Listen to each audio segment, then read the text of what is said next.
മലയോര മേഖലയിലെ ജനങ്ങളെ വന്യമൃഗശല്യത്തിൽ നിന്നും രക്ഷിക്കാൻ ട്രഞ്ച് താഴ്ത്തണമെന്ന് DCC പ്രസിഡന്റ് മുഹമ്മദ് ഷിയാസ് സർക്കാരിനോട് ആവശ്യപ്പെട്ടു. UDF കർഷക കോർഡിനേഷൻ കിഴക്കൻ മേഖലാ കമ്മിറ്റി എറണാകുളം കളക്ടറേറ്റിന് മുൻപിൽ നടത്തിയ സമരാഗ്നി സത്യാഗ്രഹ സമരം ഉദ്ഘാടനം ചെയ്ത് സംസാരിക്കുകയായിരുന്നു അദ്ദേഹം. വന്യജീവികൾ ആക്രമിച്ച് കൊലപ്പെടുത്തുന്ന അല്ലെങ്കിൽ ആക്രമിച്ച് പരിക്കേൽപ്പിക്കുന്ന ആളുകൾക്ക് കേന്ദ്ര സർക്കാർ കൊടുക്കുന്ന അടിയന്തര ഫണ്ടുണ്ട്.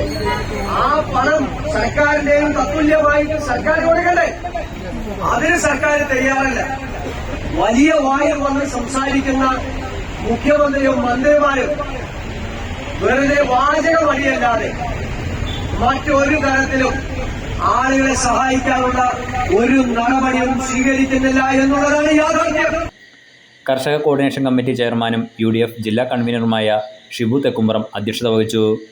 കർഷക കോൺഗ്രസ് സംസ്ഥാന സെക്രട്ടറി PC ജോർജ് സർക്കാരിനെതിരെ കുറ്റപത്രം വായിച്ചു.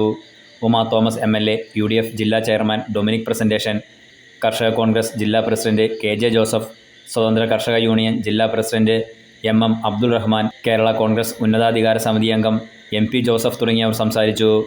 ആനയുടെ പ്രതീകാത്മക രൂപം വഹിച്ച് ടൗണിൽ പ്രകടനവും നടത്തി. Enlight news, Kochi.